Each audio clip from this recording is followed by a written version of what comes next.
This is actually breaking news. Oh, 1 minute ago. Yeah. Look what happens when we go at 7 p.m. Maybe that's why we planned it at 7 p.m. Yeah. This was posted on the BBC 1 minute ago. Musk found not guilty of fraud over Tesla tweet.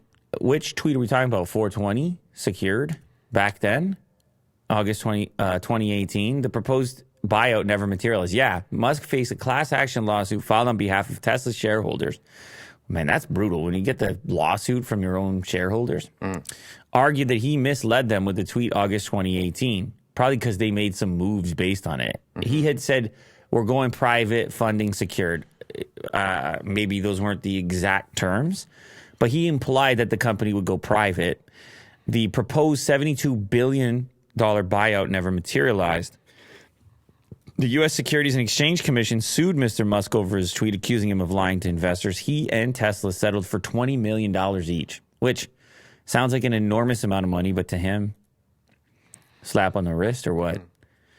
Mr. Musk, who also leads SpaceX and Twitter, had argued that he thought he had a verbal commitment from Saudi Arabia's sovereign wealth fund for the deal. So he just said, hey, I thought I made a tweet based on what I thought. You made your moves.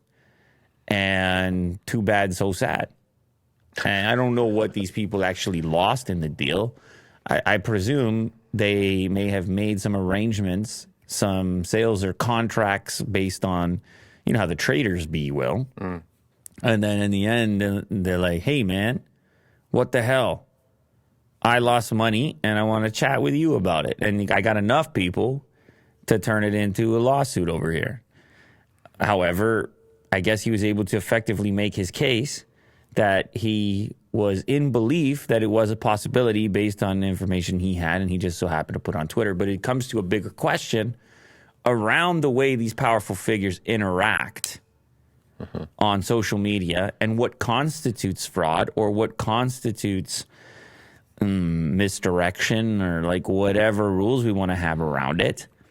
In this case, the quote from Musk's attorney says just because it's a bad tweet doesn't make it fraud. And that's where the slippery part gets. What is the difference between a bad tweet and potentially fraud? Or what is the difference between inciting violence or, you know, like whatever and whoever got kicked off and the amount of damage associated with whatever the tweet happened to be and whatever it was that it called for. They're still having difficulty with it, figuring out those parameters.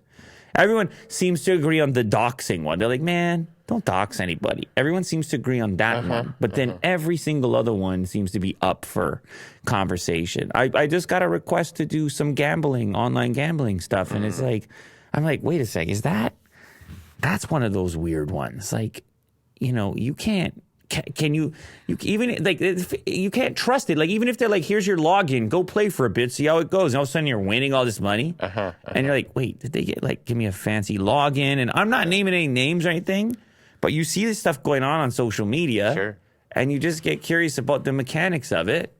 You can't really help it, but it's just it's kind of the Wild West in some places.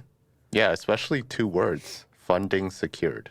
Those are the key words. That was it. Did you or did you not have the funding? Well, I thought I had the funding. Okay. Oh, here we have a pretty cool tweet of an actual IRL Tesla Cybertruck. I could use one of these in this weather, although now I'm curious about this range situation. You and I talked about how the sort of wheel tire package, not as aggressive as the Warthog thing that we had seen originally, but you knew that they might not be able to deliver that. Range requirements and blah, blah, blah, driving a real car in the real street. Yeah.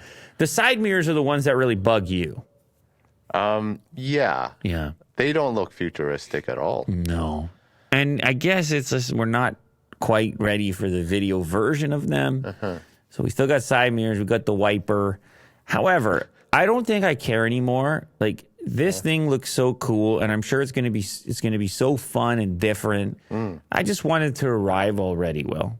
Yeah. I'm just down for it. I understand that the concept has been trimmed ever so slightly. Like, they had to go in there and make a real car out of it to sell at scale because they're Tesla. They're Tesla. I did a story. You probably didn't put it in because I was just reading some news prior to coming here, but about their profit margins and just how much more successful they are. Yeah. Oh, did you put it here? Yeah. Damn, you're quick, dude. Anyway, we'll get there in a moment, but they have just needed a truck for so long. Any truck, anything you can load a bunch of gear in that's a Tesla that also drives itself, that can also charge on a supercharger network, that basically behaves like a Tesla will, but instead it's a truck. You understand that? And I actually, at this point, don't even care what it looks like. It could look like a box on wheels. It could look like a cardboard box. It could be beige. Just be like, that's the Tesla truck. That's the one. And all of a sudden, people are going to buy it at this point because people just want a Tesla truck, don't they? And Tesla still happens to be the king for range in many cases. And I hope that they can execute with the truck in a similar fashion. And no, I wouldn't buy a cardboard box, but this is within the realm of what I would buy. And it is the one kind of argument against some of the other trucks that are out there or other electric vehicles from other makers in general is, can you hit the same range as what Tesla's doing? Got it. You know? And if they put one of those fat heat pipes in here, heat, whatever it is, like from their video, you know what I'm saying? Yeah. Just capturing any available energy and transferring it into efficiently warming things in the cold. Like, listen, I'm an excited and excitable guy. And I'll take a Cybertruck. Yeah. And I wish it looked like the concept, but we're going to live with it.